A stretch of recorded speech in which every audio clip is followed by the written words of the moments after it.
Prabhupada ki. Vishnupad Paramahamsa Parivar Jagacharya Stoter Stata Shishimad, His Divine Grace, Abhay Charnadavinda Bhaktivedanta Swami Srila Prabhupada ki. Gita Gaur Premanande. All glories to the assembled devotees. All glories to the assembled devotees. All glories to the assembled devotees. All glories to Shri Guru Shri Guranga. All glories to Srila Prabhupada. Hare Krishna, everybody. This is the end. We'd like to welcome Nikunja. Hare Krishna. We'd like to welcome Alan. Hare Krishna. Everybody else has been here before. We miss Mohini. She's driving. Yeah, and Kalakshi too. Okay.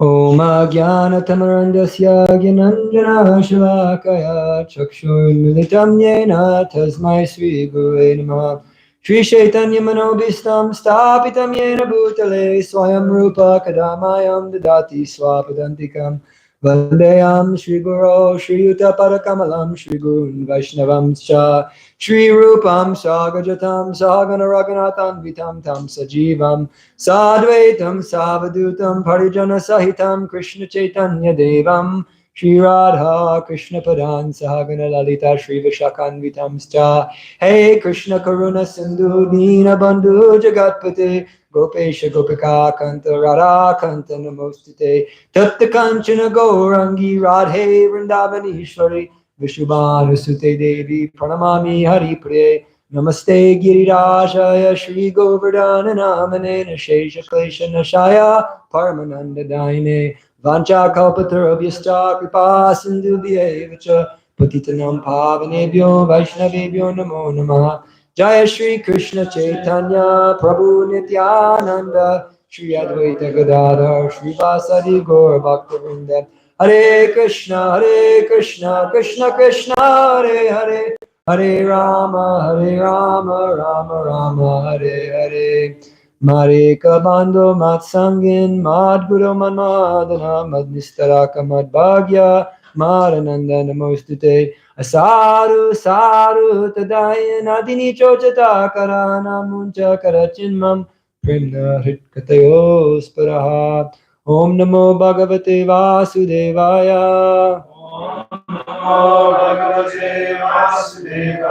Om Namo Bhagavate Vasudevaya. Om Namo Bhagavate Vasudevaya. Narayanam Namaskritya Naram Chaiva Narottamam Devyam Saraswatim Vyasam Tato Jayamudiraye Nastavreshu Bhadreshu Nityam Bhagavata Sevaya Bhagavate Uttama Shloke Bhakti Bhagavati Naishtaki Namaste Jivanandaya Dasa Vanacharine Prabhupada Vallabhaya Srimasa Vanodine Agyana Dvanta Gramanam Pashtichapatitatmanam Jnana Gurute Chitarane Chukshushe Maha Namo Om Vishnu Padaya Krishna Pashtaya Bhutale Srimate Bhaktivedanta Swami Niti Namane Namaste Saraswate Devi Gauravani Prachare Nirvishesha Shannivari Pastasadi Shikare. Why do we pray? First. Why do we pray before we give Bhagavatam class? Pray for the blessings of You can't speak unless you're empowered to speak. Can't do it. Confirm. Suvi can speak. He's empowered. We're all empowered. We have to be empowered to speak. As Guranga, when I prepare for a Sunday feast, I just do my part of writing paper, but Krishna gives it to me. You have to prepare by preparing your consciousness. That's how you really prepare to give class. You prepare your consciousness by chanting and reading and being Krishna conscious, and you become infused. So we're going over chapter 3 today. What did we learn last week? What did we go over last week? Different things. modes of materialism. Oh yeah, modes of material nature. That's very important. Mm-hmm. We went over The Vedic Trinity. yeah, we went over Vishnu, we went over Brahma and Shiva. You weren't even here, but you That was a mind bender. You give a mind bender shout out, so I had to. we went over different Vishnus, we went over the super soul, facilities for enjoyment. The week before that, we went over the process of bhakti, the different stages. And of course, the sages of Naimisaranya asked 6 questions, right? And the 6 questions are being answered by Shukadev. So far, he's answered question 1 about perfection of religion, and he's answered question 2, and he's answered another question, question 6. And now he's going to answer question 4. Now he's going to answer some more questions about the incarnations of Krishna. So before we get into this, we'll just ask some questions. This is a more technical chapter, but it's easier to go through. So anybody know the different types of incarnations of Krishna?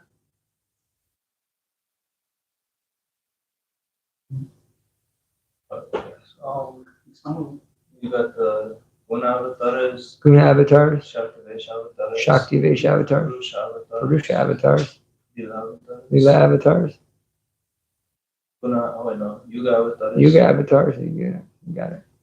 One left. Manvantar avatars. Mana avatars. So what are the different avatars? What can you explain what they mean? Guna avatars, Speak louder.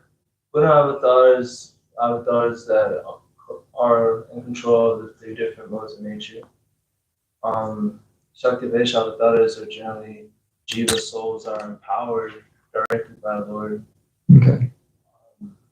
Purusha avatars are avatars used for maintaining and creating creation. Lila avatars are the ones that lead Leela pastimes. Yuga avatars are the ones that come down, give a specific dharma. Manvant avatars. That's where you got it. Manvant avatars appear every Manu. Every administration of Manu. So okay. We'll go through all that. I just wanted to see if anybody remembered. So good to see everybody. Thank you all so much for supporting and keeping it going, keeping the nectar rolling. The theme of this class, there's a verse, Satam Prasangam Mamavirya Sambivo Vivanti Hritkarna Rasayana Kataha Chats Josanadas Vavarga Vartmani Shraddha Ratir Bhaktir Anukramishiti. Hearing my pastimes and discussing my message in the association of pure devotees, one develops great taste in the tongue and in the ear. It's very pleasing to the heart. That association opens up the doors for liberation, and in that association one develops faith, attachment, and love for the personality of Godhead. That's what we're doing. That's the process of hearing Srimad Bhagavatam. So Sutta Goswami answered question 4 by explaining about the Purusha avatars, and he explained about the different Vishnus. We heard about different Vishnus. I think in the last one we heard about Karnadakshay Vishnu and Garbhadakshay Vishnu. We'll go over that again. So someone can go ahead and start by reading verse 1 while I go into Madhava. Just English? I can, let me see if I load up. You can try the Sanskrit if it's easy. Sutta Vaksha Jagrihe Kaurasham Rupam Bhagavan Mahadibhi Sammutam Shodasakalam Adaloka Sishri Saya. It's said. In the beginning of the creation, the Lord first expanded himself in the universal form of the Purusha incarnation and manifested all the ingredients for the material creation. And thus, at first, there was the creation of the 16 principles of material action. This was for the purpose of creating the material universes. Yeah, okay. So, thank you. So what we're hearing here is we're hearing the Supreme Lord accepted the form of the first Purusha for creating the universes for the Mahatattva and other elements. So we should understand this term Purusha avatar. Purusha avatar is the type of incarnation of the Lord that is the Vishnus, right? We've all heard of Vishnu, right?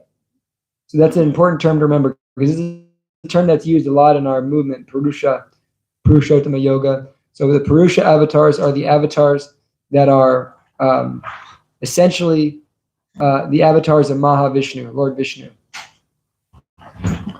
So the Lord first expanded himself in the universal form of the Purusha incarnation. So That means the Lord Krishna, the Supreme Lord, he expanded himself into these Vishnus. And the first Vishnu is called Karna Dakshai Vishnu. That word Karna means cause.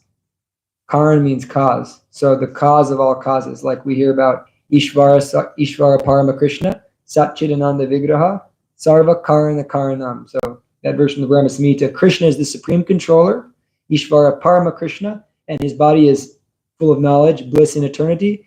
And he's Sarva Karana Karanam. He's the cause of all causes. So Karana Dakshai Vishnu means the Vishnu who is the cause. He's the original cause, Karana, of this creation. And he lies down on the causal ocean. And thus there was the creation of the first 16 principles of action. This verse is also discussing creating the universe from the Mahatattva. Mahatattva is a word you'll hear a lot. It means the basic elements. The basic elements, the underlying elements of creation. Unmanifested, like earth, water, fire, air, and their amalgamated state is called Mahatattva.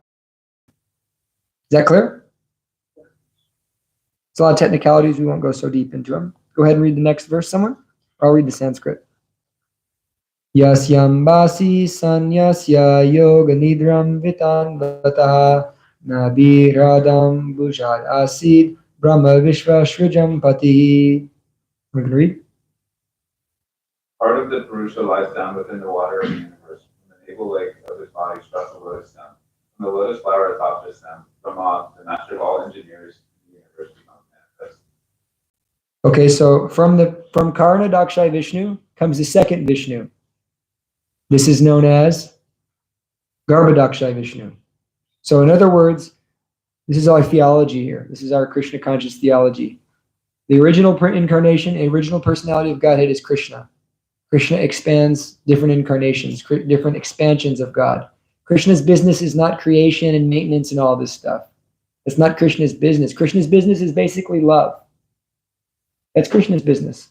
God doesn't really want to think about these types of things. He's more or less absorbed in loving and doing beautiful activities with his devotees, having fun. This material world is not our home. It's our temporary place. It's a place of rectification. Just like the President of the United States isn't so much involved in the prison system. He's involved in other nonsense. But anyhow, the Supreme Personality of God, isn't so much involved in this kind of rectification world, this material world. Therefore, he expands himself into the Purusha avatar, starting with Karna Dakshai Vishnu. And from Karna Dakshai Vishnu, many universes emanate from his body, right, by his breathing. Universes emanate from his body. He's created them. He's actually resting, and from his just consciousness, infinite universes are emanating from his pores. And in each one of those universes, he enters into it. The Lord enters into each universe. And that Vishnu is called Garbhodakshai Vishnu. So Garbhodakshai Vishnu, because he lays on the Garbhodak ocean. A part of the Maha Vishnu. And so we hear this term waters a lot. It's not that there's like H2O down there. These waters are essentially, it's a word also used in the Bible. God moved across the waters. You hear that in the first Genesis. That means this unmanifested state of creation, the waters. And so Garbhodakshai Vishnu lies down in the universe, and from his solar plexus, a lotus sprouts. That's his will also, if you think about the chakra system, from his will. A lotus sprouts, and the first created living being is made. Because Vishnu is God, he's a God expansion, but then the first created being, Brahma, who creates the universe, is made. He appears on that lotus, and he comes into the darkness and the void of the universe, and from him the creation begins. Any questions? Nadia? You know what Vishnu means? Vishnu means all-pervasive one. Yeah. Prabhu? So before Krishna appeared on this planet, I know certain souls knew about him, like Lord Brahma, but did people on this planet know about the Supreme Personality? Did they know about Krishna? Yes, people did. Not all people. We'll hear about that actually. We're going to get to what's called the Emperor verse of the Bhagavatam in this chapter, which is considered by Acharyas the most important verse in all of Bhagavatam. It's in this chapter. We'll get to that and we'll explain a little bit. That yeah, Krishna, being the Supreme Personality of Godhead, was known. Even by Garga Muni, said that this person, he appears every once a day of Brahma, and different. Even Prahlad Maharaj. Prahlad Maharaj was a devotee of Krishna. People think Prahlad Maharaj is a devotee of Nrsimha, which is true, but Prahlad Maharaj, in his teachings to his classmates, he speaks about worship of Vasudeva, Krishna. And also Vyasadeva was well aware of Krishna. Because Krishna is cyclical. So we're in a very special age where a lot of people know about Krishna because of Lord Chaitanya and Srila Prabhupada. But that's not always the case. But everybody's well aware of Narayan. Nishan? Are all engineers or Brahmas coming from his navel? In this universe, there's one Brahma, but in all the universes, there's different Brahmas. I see. Yeah, they're coming from his navel. Some Brahmas have, Bigger. yeah, there's other, Well, Krishna is saying some have like thousands of heads. And Yeah. 10 heads. yeah, our Brahmas are very small Brahma. We actually live in what's Lord Chaitanya says we live in the smallest universe. Let's go to the next verse. So these first 5 verses are just about the 3 Purushas. So I'll go ahead and read the Sanskrit. Yasya vayavya samstanai kalpito loka vistara tadvai bhagavato rushudam sattvamurjitam. So I'm going to read the translation. It is believed that all the universal planetary systems are situated on the extensive body of the Purusha, but he has nothing to do with the created material ingredients. His body is eternally in spiritual existence, part and source. Okay, this is a difficult thing to understand. I pray to God, I pray to Krishna that I can try to explain it. So there's 2 types of universal forms. We all heard the universal form, right? In the Bhagavad Gita, Krishna has a universal form which he shows Arjuna. That's the Vishvarupa, right? And this universal form, Krishna says, no one has seen before. So no one's seen that. Then there's another universal form, which is like an imaginary universal form. This is what's spoken about in the Bhagavatam. It's not entirely real. It's a blueprint. Just like a blueprint isn't the building, but the blueprint is real, right? But it's not the building. The blueprint is an imagination of the engineer as to how to build the world. So the form which is spoken about in the Bhagavatam is not like the universal form Arjuna saw. Arjuna saw literally the entire cosmic creation happening at one time.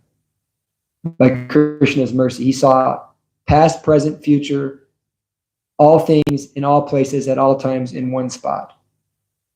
It's a real mind bender. As Nadia Bihari likes to say. So that was what Arjuna saw. Arjuna saw a very special universal form that no one else had ever seen, like Krishna's mercy. And then there is the universal form that's being spoken about here. This universal form is not the same as the universal form spoken about in the Bhagavad Gita.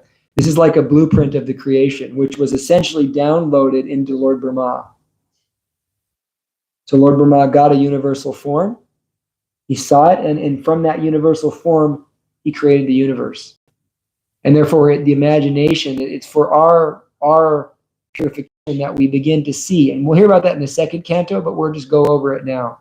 That the beginning stage of God realization is one begins to see that the sun and the moon are Krishna's eyes, the lakes are Krishna's veins, the trees are Krishna's hairs. One begins to see that way. The metals are Krishna's nails, the mountains are Krishna's bones. One sees the universal form in that way. Jesse? I want you to miss this. It's kind of important. We're just speaking how there's 2 universal forms. There's a universal form in the Bhagavad Gita, and there's a universal form in the Bhagavatam. The Bhagavad Gita is everything at once. No one ever saw that before. That's the crazy, psychedelic, massive universal form. And the Bhagavatam universal form is like a blueprint that's downloaded into Brahma for Brahma to create. It's like a literal blueprint that the Lord gave him to create. So we're hearing about that. And that's how you hear that the bones are Krishna's, mountains are Krishna's bones, the sun and the eye are, sun and the moon are his eyes, the Kshatriyas are his arms, so forth. Yes. Doesn't Krishna show Dhritarashtra and Arjuna's enemies in many universal form? Yeah, Yeah. The Gita, just this little version. We don't know if it's not the one in the Gita, it's lesser somehow or another. We just have to conclude that Krishna says, no one before you has ever seen this, nor will anybody ever see this form. Only Arjuna took darshan of that form, which we can take as the supreme universal form. But yes, Dhritarashtra saw, so did Advaita Acharya. Prabhu? So when they say like the mountain is like Krishna's bones, like the water is Krishna's veins, is that literal or is that like metaphorical? It's metaphorical. But you have to understand that, the Bhagavatam explains that it's metaphorical. But in a sense that we have to understand that actually these things came from Vishnu. That's the idea, that the mountains came from Krishna's bones. And this is all explained in the second and third cantos, but you have to really study them with that's like Bhakti Vaibhav stuff that I was over my head the first 2 times I read it. Until I took Bhakti Vaibhav, I wasn't really able to grasp it. But I took Bhakti Vaibhav so I can kind of explain it. That the metals came from Krishna's nails, all these ingredients are coming out of, because we know the Lord's body is absolute. So these things are emanating from the Lord. And Brahma is essentially creating them. It's kind of an inconceivable thing. But Brahma is manifesting everything with this vision of the universal form within his mind. And so therefore there's a figurative universal form, which is a blueprint of the material world. And that's the way we begin to see spiritually. Because the higher thing is to see God, is to see Krishna. The higher thing is, rather than to see the sun and the moon as the eyes of God, is to think of them as, to think of Krishna, the person Krishna in Goloka Vrindavan. When you taste water, you think of the person Krishna in Goloka Vrindavan. Rather than think this is, in the philosophy, we're thinking of the person who we're developing a loving relationship with. Vishvarupa is the first step in God realization, as termed by the Bhagavatam in the second canto. So Brahma's creating the universal form, and that's like his representation of Krishna, like one representation. Yeah, it's like his blueprint. Krishna comes in his original form, Bhagavan, Satchitananda, infinity, bliss, knowledge, and body. Could living entities with material senses see him? They can see him, but they don't necessarily know who he is. Yeah. So there's a special qualification to be able to see Krishna when he's here. Well, when he's here, he's manifesting that for people. Particularly certain kind of people. No, he's manifesting it for everybody. But that's when he's here. That's his special. But most of them don't know he's Krishna or God. They're covered over. It's not like he's glaringly effulgent. Yeah. Avajananti mamuda manushin tanumashritaha param bhavamajanantam mamabhuti maheshvara. Fools deride me when I descend in the human form because they don't know my transcendental nature as the supreme Lord of all that be.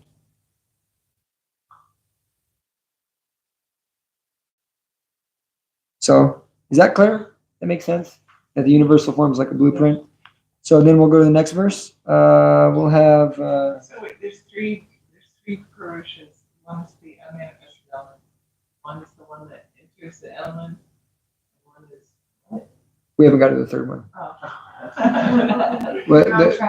One is he's not unmanifested elements. He's, from him, all the unmanifested elements are coming. And then he enters into each universal egg, or Brahmanda as in Sanskrit.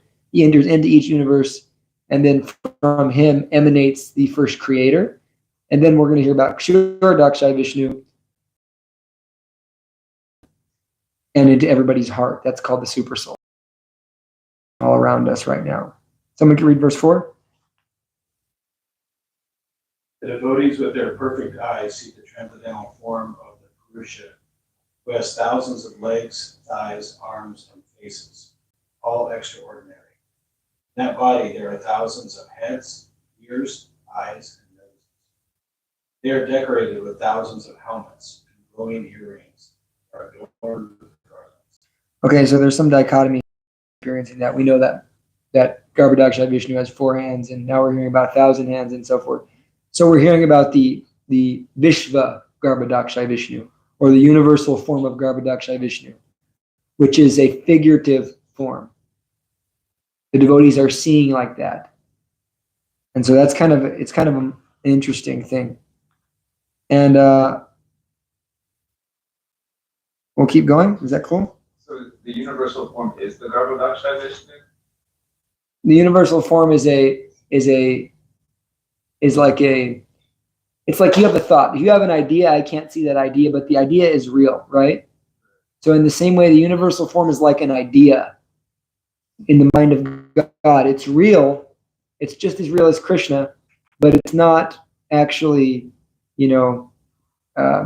like tangible in the sense that like a Garbhodaksha Vishnu, the 4-handed Purusha incarnation is. Text 5, I'll read the Sanskrit. Etannana vartaranam nidanam bijamavyayam yasya samshena srijante deva triyanaradayaha. Chris can read. This form, the second manifestation of the Purusha, is the source and indestructible seed of multifarious incarnations within the universe. From particles and portions of this form, different living entities like demigods, men, and others. So in other words, this is God. Garbhodaksha Vishnu is essentially God as we understand, in the sense of he's the creator of everything. From him everything comes. He's creating the elements by which other people are creating things. Like we create a car, but the elements come from God. So in the same way, the basic elements, earth, water, fire, air, ether, mind, intelligence, and false ego, those are all manifestations, and the modes of material nature are manifestations of Garbhodaksha Vishnu, and Brahma creates them and creates life from them. And as well as all the different incarnations in the universe that appear on the planet, those are also incarnations of Garbhodaksha Vishnu, except Krishna. He's different. Krishna is not an incarnation. He is avatari. Okay, so now we're entering a new section. This is going to go fast. We're just going to read kind of rapidly. So it doesn't really explain the third Purusha avatar here, but then there's I'm sorry. So also we're here. I'm sorry, I didn't really look at the Sanskrit here. Back to verse 5 real quick. We're hearing that from the particles and portions of this form, different living entities like demigods, men, and others are created. So what this is saying is that Kshirodaksha Vishnu is the particles, or the little teeny Vishnus that and every atom and every piece of creation, the personality of God that is there. That's called Kshirodaksha Vishnu, the third Purusha. So Karnadaksha Vishnu is the causal Vishnu who breathes out universes. Garbhodaksha Vishnu enters into the universe and creates Brahma at the bottom of the universe, and Kshirodaksha Vishnu spreads into every living entity's heart and mind. Clear? So we don't have a big Krishna, but we have a lot of little Krishna. Yes. We got all the Krishna. Okay, so now we're going to hear about different incarnations, and we're going to read this, and I'll maybe give a brief explanation on each one. We're going to go rapidly through like 25 verses. So I'll just do the English. So I'll read the first one. First of all, in the beginning of creation, there were the 4 unmarried sons of Brahma. This is explaining different incarnations. And these are incarnations that aren't just necessarily like God Tattva. They're incarnations of Krishna's Shakti, or his energies. So the 4 Kumaras, who being situated in a vow of celibacy underwent severe austerities for realization of the absolute truth. From Lord Brahma, the first beings after Lord Brahma were these 4 Kumaras. There were 4 great sages who remained like 5-year-olds to practice spiritual life. Next verse, someone can read. The supreme enjoyer of all sacrifices accepted the incarnation of a boar, the second incarnation, For the welfare of the earth, he lifted the earth from the nether regions of the universe. Okay, so we're hearing about Lord Vraha. He appeared twice. He appeared in a Shukla form and he appeared in a Shama form or a Nila form. So Shukla Vraha is the white Vraha who lifted the earth, and Nila Vraha is the Vraha that killed the demon Hiranyaksha. That's all later on. There's two Vrahas, yeah. But Maitreya Muni combines them as one, but there's two Vrahas. And the Vraha that killed Hiranyaksha, he appeared in the Chakshusha Manu, the last Manu, about, a few 100 million years ago. Garbhodakshai Vishnu appeared in the Swayambhuva Manu at the beginning of this universe.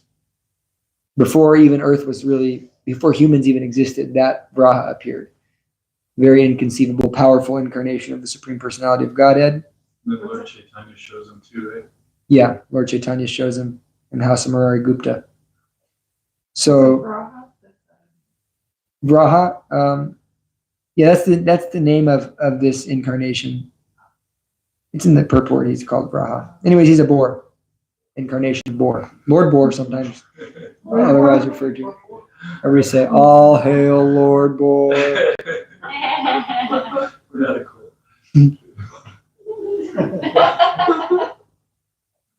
All hail Lord Boar, folks.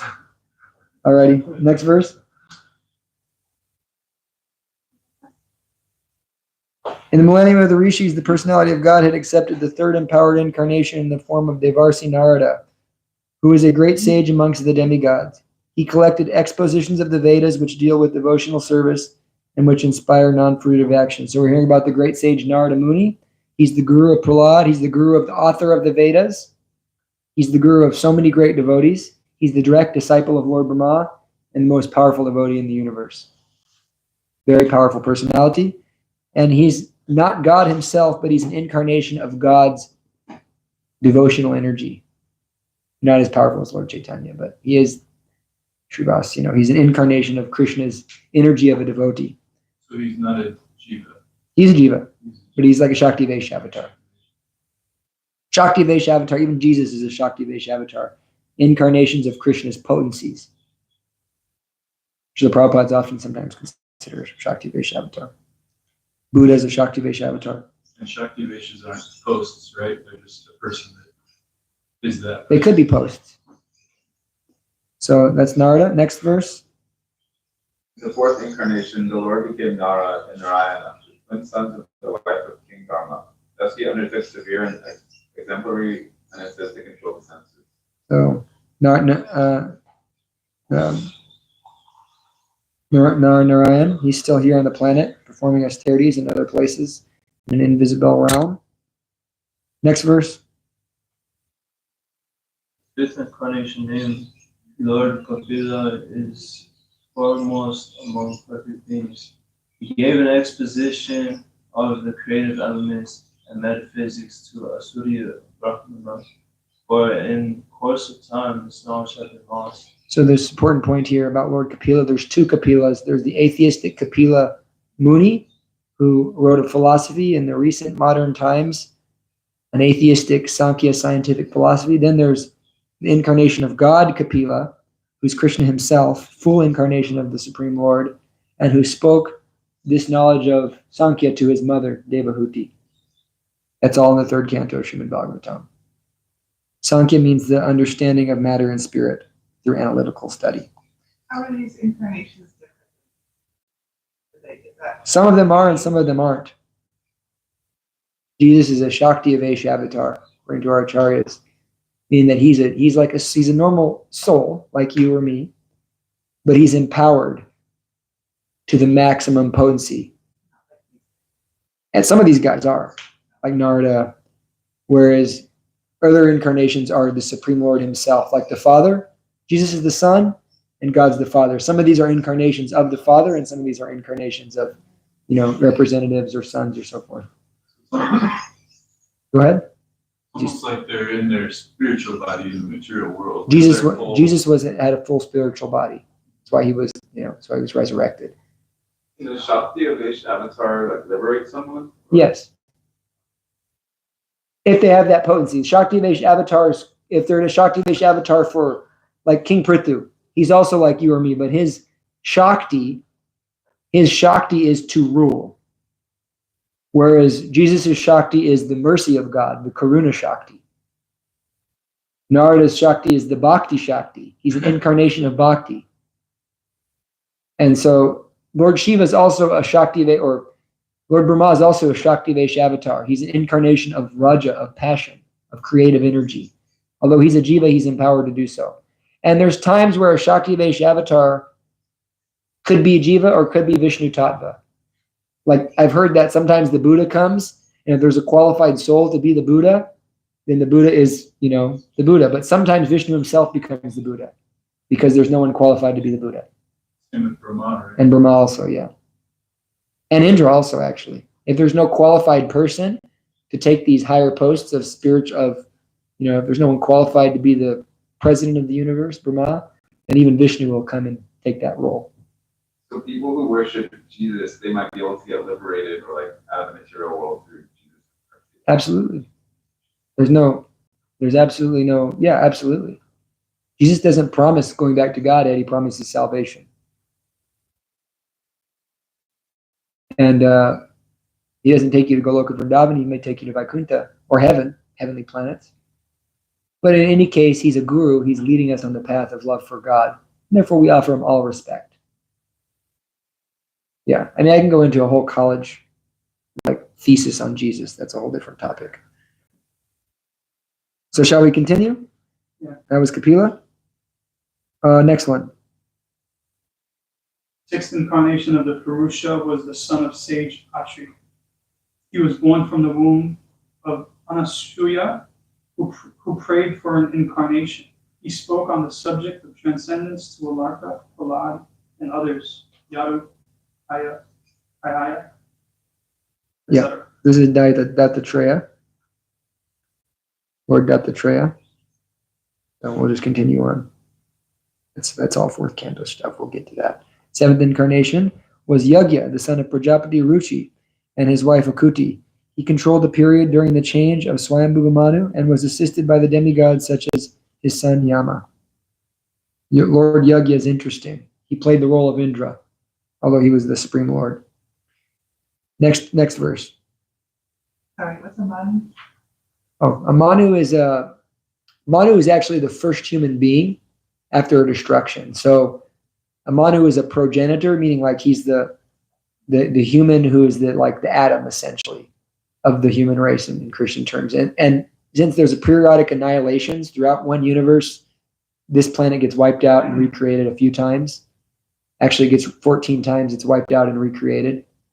And so there's 14 Manus. They're like administrations, very powerful, human, godlike people. And that's where the word man comes from, actually. Manu. That word man directly comes from Manu. The children of Manu are called man. And so there's 14 Manus in every universe, every creation cycle. And so that's how the universe is divided. There's, the Swayambhuva Manu was the first Manu, so forth. And now we're in what's called the Vaivashwata Manu. And this Manu is coming from the Sun dynasty. And so in that way, the Manu changes. Also, all the demigods change. Not Brahma, these are higher demigods, but all the people on the Swargalok change. Indra changes, the sun god, they all change. It's like a whole new administration comes in. And then they die off and another administration comes in. And they rule for about 72 cycles of 432 million years. Long time. That's the whole yuga, like 72 Mahayugas. Yeah, 72 Mahayugas, Manu rules. But there's an administrator, Indra, the demigod of heaven, and our celestial world. He administrates. Yeah. Yeah, but then after 72 Manus, after 72 cycles of 4 yugas, he passes away, and another Indra comes. And this is all in the lifespan of Brahma. It's all in Brahma's one day. That's how long Brahma lives. Brahma lives actually like trillions and trillions of years. 311 trillion. Yeah, 311 trillion years. That's the lifespan of Brahma. But So experiences it the same relatively experiences it. This is all actually like really heavy duty physics stuff that if you go to Brahma's planet and you come back here, thousands of years will pass, which is like actually relativity, anyhow, which happened to certain devotees who went to Brahma's planet, like Balaram's wife was like, Lord Balaram's wife was like 10 feet, she was super tall because she came from another, back, Revati. Okay. Shall we? We're going to hear about one of my favorite incarnations here. Lord Jimuna read. I know you're going to go soon.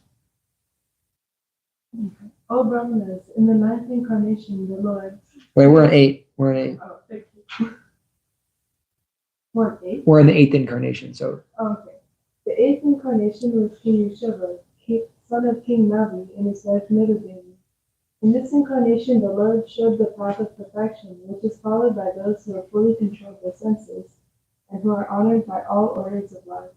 So Lord Rishabdev, he was a great king, and then he spoke transcendental knowledge, which is elaborated on in the 5th canto.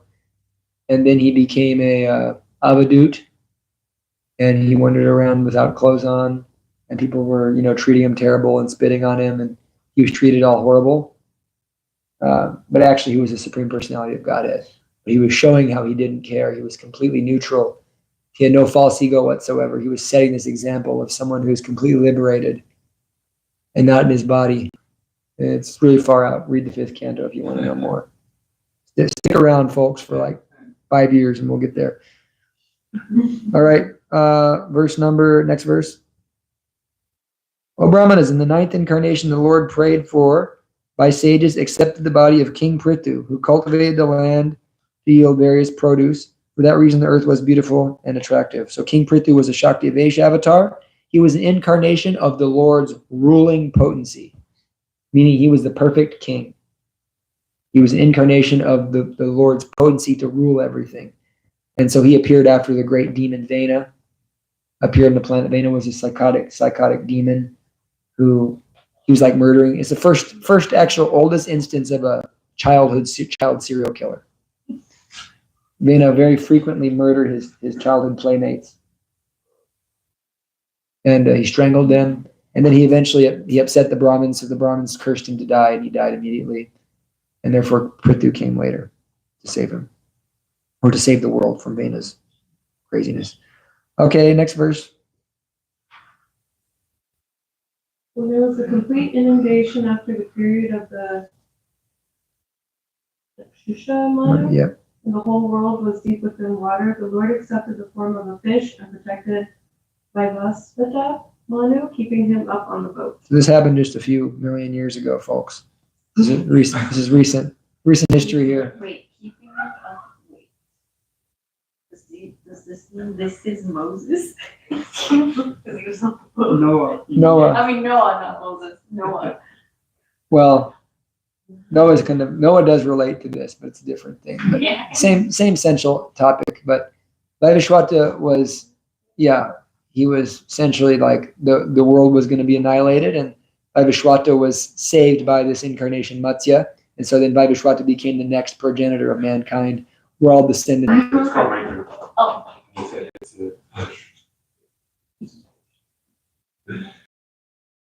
He's the actually greatest story ever told. The first page says it's- the next verse. The 11th incarnation of the Lord took the form of a tortoise, whose shell served as a pivot for the Dharachala hill, which was being used as a turning rod by the theists and atheists of the universe. That's a whole pastime, celestial, higher dimensional pastime. Turning rod.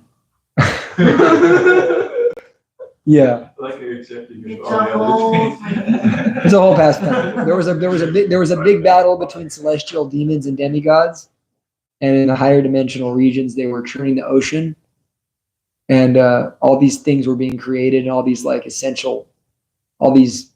this churning created all these incarnations, and entities came out, and poison came out, and there was a whole battle between the demons and the demigods, and this incarnation Matsya appeared to assist that. Not it. Oh, Takurma, sorry. Yeah. And this isn't in the mundane third dimension. This is in the higher realm. Yeah, this is a higher dimensional thing. Okay, in the 12th incarnation, the Lord appeared as Dhanvantari. And the 13th, he allured the atheist by the charming beauty of a woman and gave nectar to the demigods to drink. So this is all happening. This is all progressive. There was Kurma, then this churning thing took place, and then Dhanvantari came out of the churning, and he's the god of medicine, or Supreme Lord represents medicine, and then also this beautiful female incarnation of the Supreme Lord appeared, Murari Murti, or Mohini Murti, who Get a name. Mohini is the name. Oh, Mohini Murti. And she, but we'll get to that. It's all later on. It's like preview. This is all your preview for later on. All this stuff is discussed later on in the Bhagavatam. In the 14th incarnation, the Lord appeared as Nrsimha and bifurcated the strong body of the atheist Hiranyakashipu with his nails, just as a carpenter pierces cane. Yes, so the Lord appeared to kill the demon Hiranyakashipu and tore his guts open. Haribol. It's one of our favorites. We have a deity of Lord Nrsimha in the temple. In the 15th incarnation, the Lord assumed the form of a dwarf Brahmana, Vamana, and visited the arena of sacrifice arranged by Maharaj Bali. Although at his heart he was willing to regain the kingdom of the three planetary systems, he simply asked for a donation of the 3 steps of land. This is actually this is the avatar of by Vishwata Manu. So Vamana is very recent incarnation. Also, these incarnations don't just come once, they come again and again, and there's infinite incarnations. Text 20. The 16th incarnation of the Godhead, the Lord as Brigupati. annihilated the administrative class 21 times, being angry with them because of the rebellion against the Brahmanas, the intelligent class. Yeah, so Lord Parshuram, don't mess with him. They killed his mom, and he killed them 21 times. He's John Wick on transcendental steroids. He killed them at the speed of mind. So that means like they were there, and then they were like gore. I mean, you're talking buckets of blood and mountains of bones. I mean, no, you're talking like lakes of blood. He just thought about it, and they became like severed. So how is that Krishna like, or even Vishnu like? Well, because God also is the supreme. He's not just, you can't just say God. You want to understand God, you have to understand him in his fullness. We have a mundane conception of good and bad. What one person considers good and what one person considers bad is completely irrelevant. God is Swarat, and he's the only pure goodness in the universe. So God, he gives his purpose. Krishna says, Yada yada hi dharmasya ganar bhavati bharataha bhutanam dharmasya tadatmajam shujamyam paritranaya saranam vinashaya traduskritam. Whenever there's a decline in spiritual principles, I appear myself to annihilate the miscreants and to protect the devotees, as well as to reestablish the principles of religion. So the Lord appears, and many times he fights. He fights with great demons and atheists that have become more powerful than all of the saintly people. And the thing is we see that, maybe it's evil to kill a demon. We should, but actually the Lord is seen on the spiritual platform. Any demon killed by the Lord is liberated. Any devotee touched by the Lord is liberated. Therefore, the Lord is neutral to the demons and the demigods. But because the demons are in the mode of ignorance, Krishna treats them one way, they take the death of a demon, and because the devotees are in the mode of goodness, they're treated another way. But the Lord is non-partial. Although he always prefers the devotees, they always have what appears materially better. So these Kshatriyas, they were too powerful. They had caused so much havoc, and therefore Parshuram appeared and arranged a Leela by which he destroyed their race and brought back peace to the world. I've heard that they were maybe pushed to other places in the Some world. of them, yeah, the Greeks and the Turkish people, they're all coming from, they escaped Parshurams. Oh, they escaped. Yeah. Kunja? I don't know if this is too much to bring up now. I remember at one point someone was explaining about the different colors of the different avatars, and then also, I don't know if it's relevant also to why they come. I'm not sure if that's correct. Something about like Parshuram comes, I think, as a red incarnation. There are the colored incarnations are certain types of avatars, like Krishna obviously is one of them. But then there's incarnations that are also like, so. Also the age, like the blue, then, but I'm not sure actually. I can't say I know. But each yuga has a colored incarnation. Right. But anyhow, just to be clear on that point, it was a good question. Is that the Lord? Like everybody's being killed by the Lord. Actually, it's not that we can become like the Lord's killing all of us. The Lord says, death, I am time I am, the destroyer of worlds. And I have come to kill all people. Krishna says that. As time, Krishna is Mahakala, he's coming to destroy everything. He's the Mahas destruction. But at the same time, Krishna says, Nijayate Muyate Vakara Chendayam Bhuta Bhavita Vanabhuyaha Ajonit Yashashvito Yambaranho Nahanyate Hanimane Saride. Never for the soul there's neither birth nor death at any time. He has not come into being, does not come into being, will not come into being. He's everlasting, primeval, unchanging. He's not slain when the body is slain. So the soul doesn't die, but the Lord adjusts the material circumstances. And actually, it's explained. You have to understand this. This is important. If you understand this, you'll go back to Godhead. Simply this. The Lord doesn't just come to kill the demons, because he can kill the demons without coming. He can just heart attack. He can do that. So if he can do that, why does he still come and kill the demons? Yeah. He comes to love his devotees. And the devotee who prays for the Lord for protection, the devotees who pray to the Lord for protection, and the Lord appears, we relish that. We relish this pastime. We're still relishing these stories. Prahlad Maharaj literally happened millions of years ago. We're still relishing that the Lord appeared in the form of Nrsingadev to protect Prahlad. We're relishing that the Lord appeared as Parashuram to destroy the demoniac races. The Lord appears to give pleasure to his devotees and to give us faith and to give us pastimes and to give us meditation material so that we can become attached to him. That's Paritranaya Sadhanam. I come for the saints. But the Vinashaya Traduskritam, destroying the miscreants, that's all secondary. He does like the sport though. He doesn't do that kind of sporting. Yeah, it's a sport, for him. Like, I'm going to go slaughter a few demons today. It's a whole sport, And so the devotees, we're just relishing it because we know that we're protected by Krishna, and that Krishna will, he'll annihilate all other elements. So next verse. Thereafter, in the 17th incarnation of Godhead, Sri Vyasadeva appeared in the womb of Satyavati through Parshuramuni and divided the one Veda into several branches and sub-branches, seeing the people in general were less intelligent. Vyasadeva is the incarnation of the Lord who wrote the Vedas. Simple. We're getting to recent times now. Not this Vyasadeva. In different Vyasadevas, yes, but this is a full Vishnu. In the 18th incarnation, the Lord appeared as King Rama in order to perform some pleasing work for the demigods. He exhibited superhuman powers by controlling the Indian Ocean and then killing the atheist King Ravana, who was on the other side of the sea. So, Lord Ram appeared to slaughter the demon Ravana. Would he be a more perfect king than King Prithvi? Yes, because he's a full incarnation. Oh, King Prithvi's not. King Prithvi is a Shakti Vaishya avatar. In the 19th and 20th incarnations, the Lord advented himself as Lord Balaram and Lord Krishna in the family of Vrishni, the Yadu dynasty, and by so doing, he removed the burden of the world. So now we're getting 5,000 years back. So Lord Balaram and Lord Krishna, they're real people. We can go to their places of pastimes.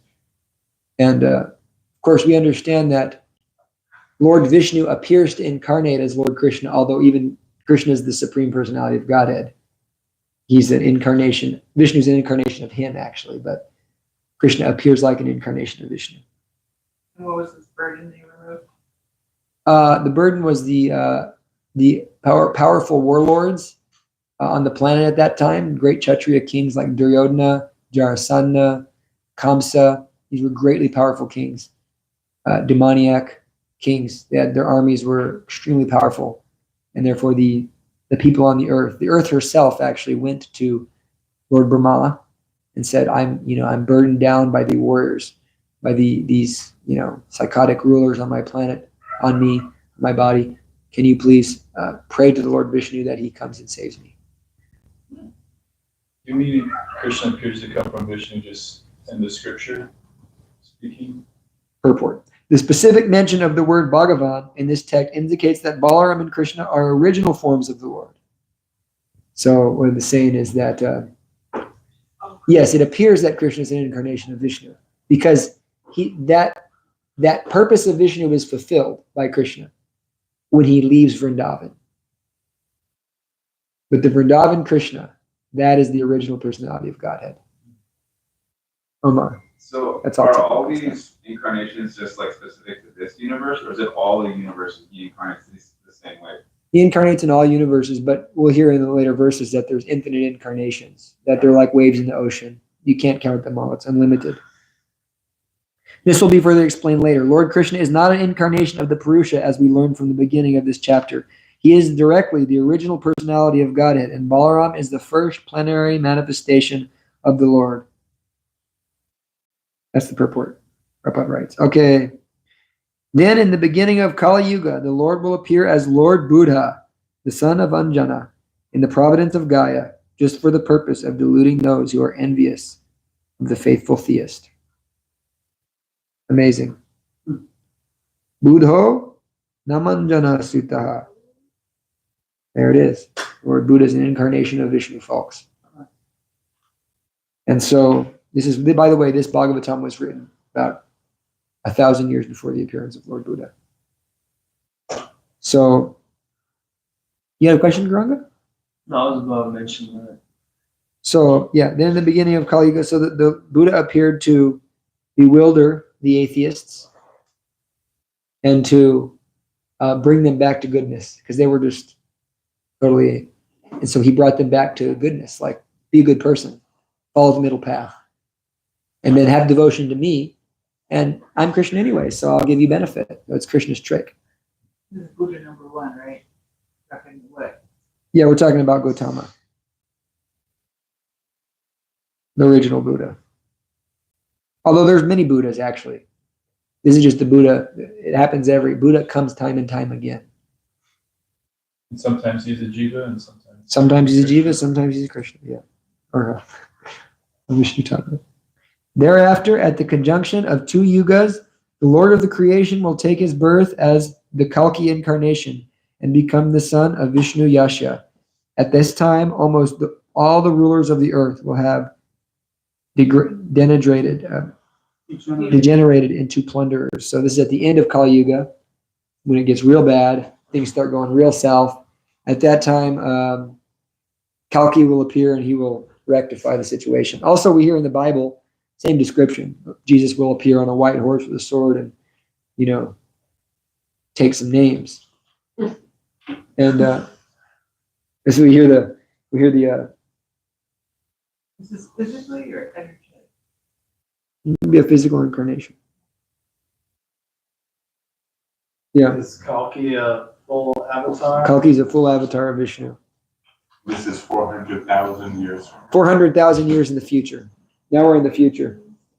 So 400,000 years in the future, 427,000 years from now, Kalki will appear and he will do some damage. And people are like goblins, they're like whiter than the other. Yeah. Yeah, they're all goblins and there's no, all the whole planet is like just, it's really, that's a whole 12th canto. Men and women are only attracted based on sex. There's no love. Men, the lifespan's about 27 years. People are short. Fresh water is rare. There's no cows. Trees are small. Trees are Freshwater small. what? Fresh water is practically rare. It's basically Everyone's a pilgrimage. Yeah, people are cannibalistic. This is the end of the age. We can see how it's going there. Only 400,000. Still got a minute. Well, actually, the only reason we're not there yet is because of Lord Chaitanya.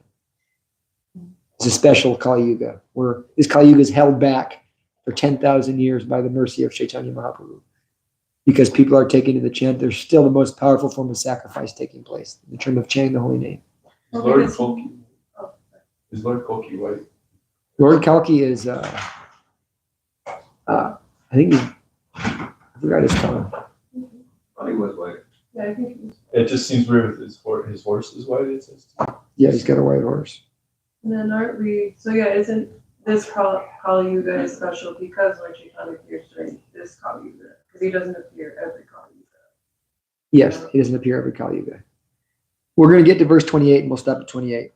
28 is the most important verse in the Bhagavatam, so we'll stop there. Okay, someone can read this verse? That's which one?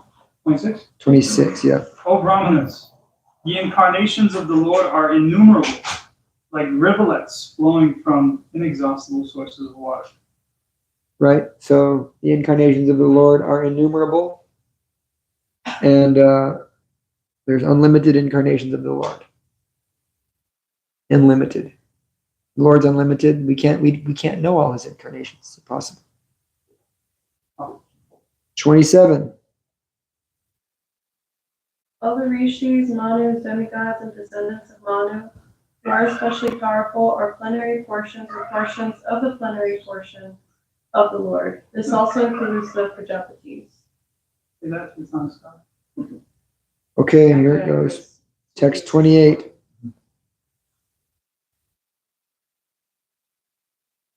When we say plenary portions of the Lord, I'll just go 26 a second. Plenary, powerful beings like the rishis, manus, demigods, descendants of Manu, and the Prajapatis are plenary portions or portions of plenary portions of the Lord. Meaning plenary means direct expansions of or equal in power, and portions of plenary portions means they're expansions of expansions, meaning they're very powerful.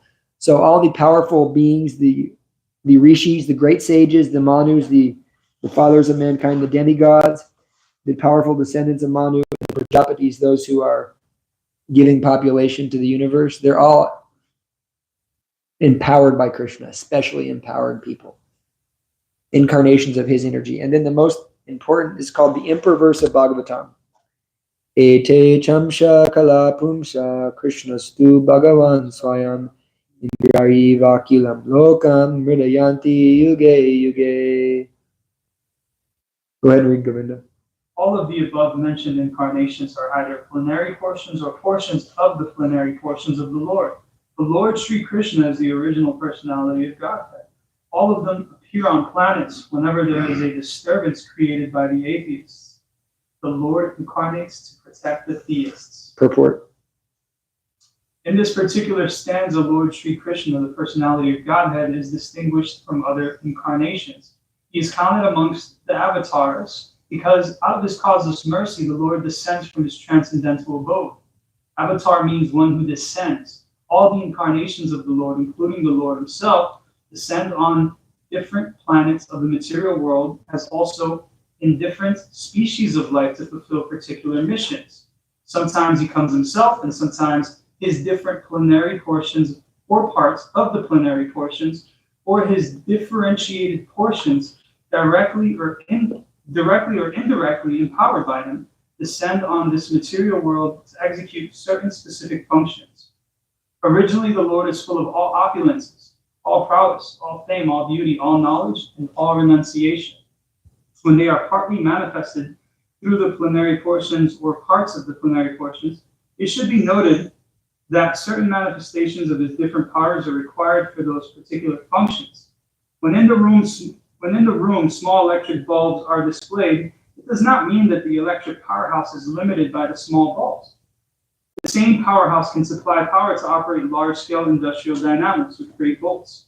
Similarly, the incarnations of the Lord display limited powers because so much power is needed at that particular time. For example, Lord Parshuram and Lord Nrsimha displayed unusual opulence by killing the disobedient Kshatriyas 21 times and killing the greatly powerful atheist Hiranyakashipu. Hiranyakashipu was so powerful that even the demigods and other planets would tremble simply by unfavorable raising of his eyebrow. The demigods in the higher level of material existence many times excel the most well-to-do human beings in duration of life, beauty, wealth, paraphernalia, and in all other respects. Still, they were afraid of Hiranyakashipu. Thus, we can simply imagine how powerful Hiranyakashipu was in the material world. But even Hiranyakashipu was cut into small pieces by the nails of Lord Nrsimha. This means that anyone materially powerful cannot stand the strength of the Lord's nails. Similarly, Jamadagnya displayed the Lord's power to kill all disobedient kings powerfully situated in their respective states. The Lord's empowered incarnation, Narada, and plenary incarnation, Varaha, as well as indirectly empowered Lord Buddha, created faith in the mass of people. The incarnations of Rama and Dhanvantari displayed his fame, and Balaram, Mohini, and Vamana exhibited his beauty. Dattatreya, Matsya, Kumara, and Kapila exhibited his transcendental knowledge. Nara and Narayan rishis exhibited his renunciation. So all the different indirectly or directly empowered incarnations of the Lord manifested different features. The Lord Krishna, the primeval Lord, exhibited the complete features of Godhead, and thus it is confirmed that he is the source of all other incarnations. And the most extraordinary feature exhibited by Lord Sri Krishna was his internal energetic manifestation of his pastimes with the cowherd girls. His pastimes with the gopis are all displays of transcendental existence, bliss, and knowledge, although these are manifested apparently as sex love. The specific attraction of his pastimes with the gopis should never be misunderstood. The Bhagavatam relates these transcendental pastimes in the 10th canto, and in order to reach the position to understand the transcendental nature of Lord Krishna's pastimes with the gopis, the Bhagavatam promotes the student gradually in 9 other cantos. According to Srila Jiva Goswami's statement, in accordance with authoritative sources, Lord Krishna is the source of all other incarnations. It is not that Lord Krishna has any source of incarnation. All the symptoms of the supreme truth in full are present in the person of Lord Krishna, Sri Krishna. And in the Bhagavad Gita, the Lord emphatically declares that there is no truth greater than or equal to himself. In this stanza, the word Swayam is particularly mentioned to confirm that Lord Krishna has no other source than himself. Although in other places the incarnations are described as Bhagavan because of their specific functions, nowhere are they declared to be the Supreme Personality. In this stanza, the word Swayam signifies the supremacy as the Summum Bonum. The Summum Bonum Krishna is one without a second. He himself has expanded himself in various parts, portions, and particles as Swayam Rupa, Swayam Prakash, Tad Ekatma, Prabhav, Vaibhav, Vilas, Avatara, Avesha, and Jivas, all provided with innumerable energies just suitable to the respective persons and personalities. Learned scholars and transcendental subjects have carefully analyzed the Summum Bonum Krishna to have 64 principal attributes. All the expansions or categories of the Lord possess only some percentage of these attributes. But Sri Krishna is the possessor of the attributes cent percent, and his personal expansions such as Swayam Prakash, Tadekatma, up to the categories of the avatars, who are all Vishnu Tattva, possess up to 93% of these transcendental attributes. Lord Shiva, who is neither avatar nor Vaish, nor in between them, possesses almost 84% of these attributes. But the Jivas, or the individual living beings in different statuses of life, possess up to the limit of 78% of these attributes. In the conditioned state of material existence, the living being possesses these attributes in very minute quantity, varying in terms of the highest life of the living being. The most perfect of living beings is Brahma, the supreme administrator of one universe. He possesses 78% of the attributes in full. All other demigods have the same attributes in less quantity, whereas human beings possess the attributes in very minute quantity. The standard of perfection for a human being is to develop the attributes up to 78% in full. The living being can never possess attributes like Shiva, Vishnu, or Lord Krishna. A living being can become godly by developing the 78% transcendental attributes in fullness, but he can never become a god like Shiva, Vishnu, or Krishna. He can become a Brahma in due course. Godly living beings who are all residents of the planets in the spiritual sky are eternal associates of God in different spiritual planets called Haridam and Maheshnam.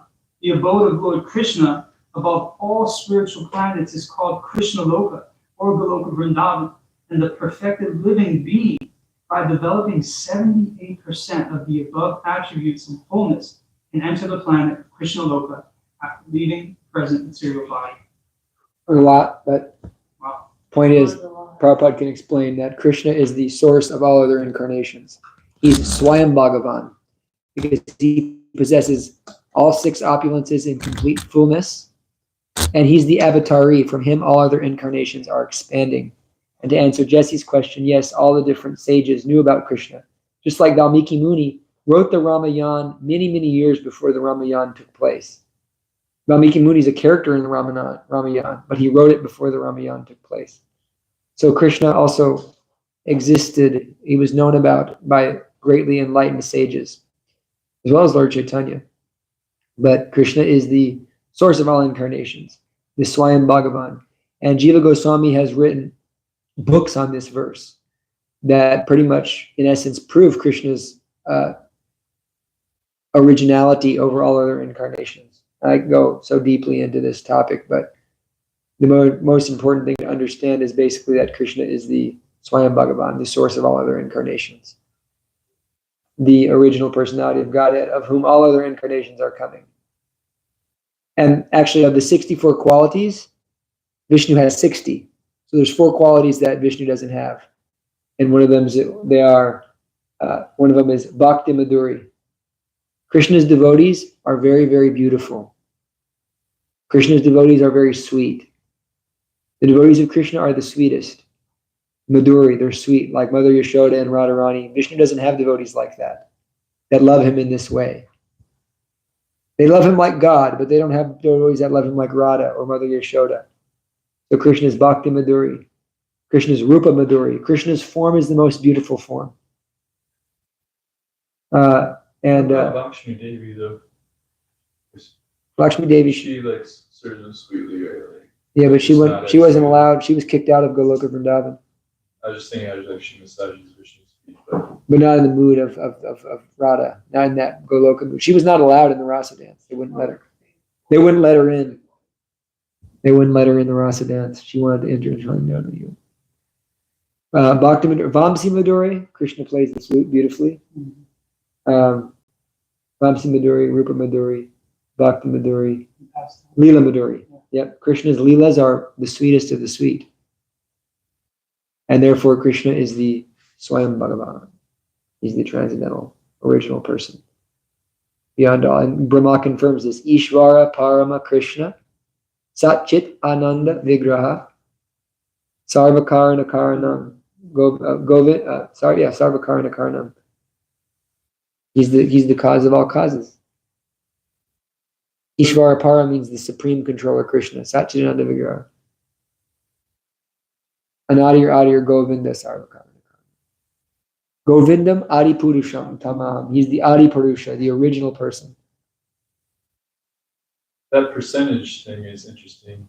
I was just like wondering like where like the most advanced devotees here on earth would be on there, or average devotees, or like regular people who aren't even like devotional at all. Like are they even on a percentage? Well, it means that what it means is that's meaning that Brahma has 78% of the opulences of Krishna. And so Brahma is considered a perfected being in the jiva, a perfected jiva.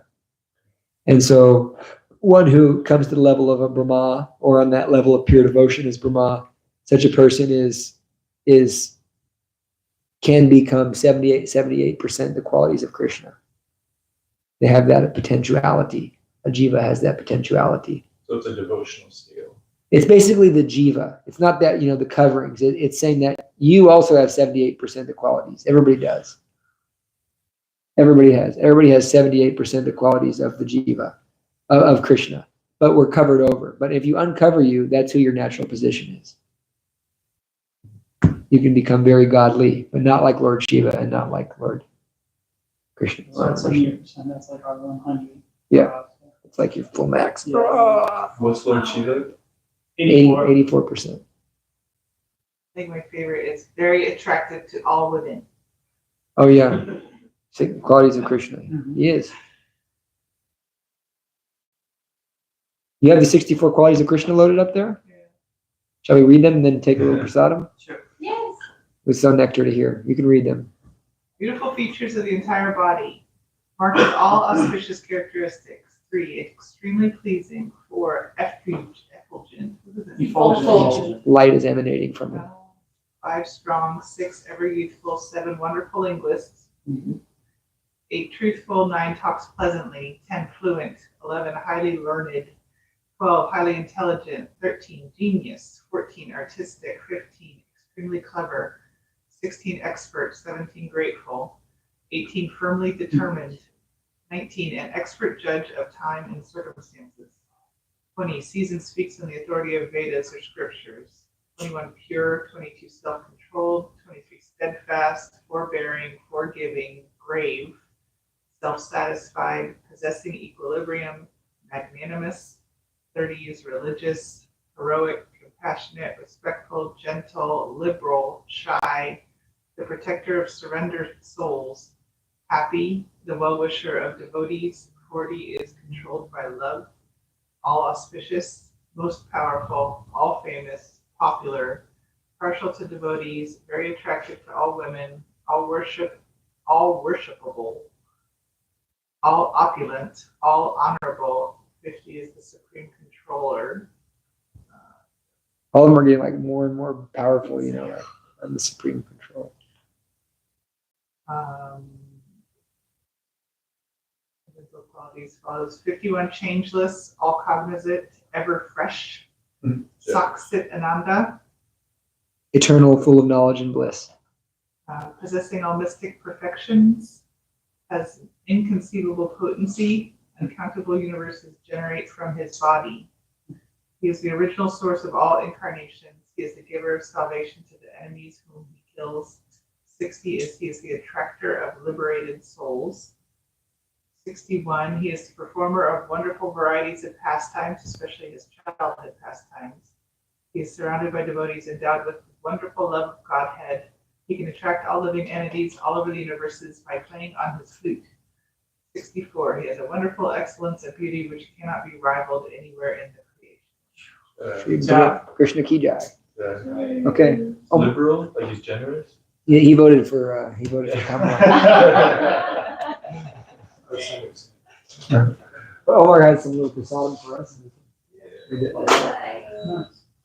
Thank you all. May the nectar night. Hope you all felt it was nice. Chapter 3 is pretty easy. We'll finish it. And chapter 4 gets into a lot of. The first 3 chapters are essentially that's finishing the introduction to Bhagavatam. Then we're going to start hearing the history of Bhagavatam, how it came to be. Okay, you can mess up. I'm not slowing you down.